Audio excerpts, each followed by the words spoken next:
The production line typically consists of several machines, including a sterilization machine, wear filling machine, and nitrogen flush sealer, a labeling machine.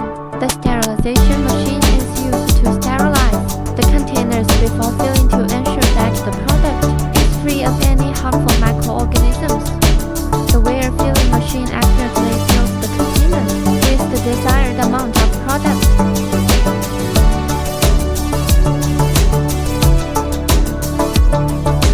The nitrogen flush sealer adds nitrogen to the containers, then sealing to extend the product's shelf life.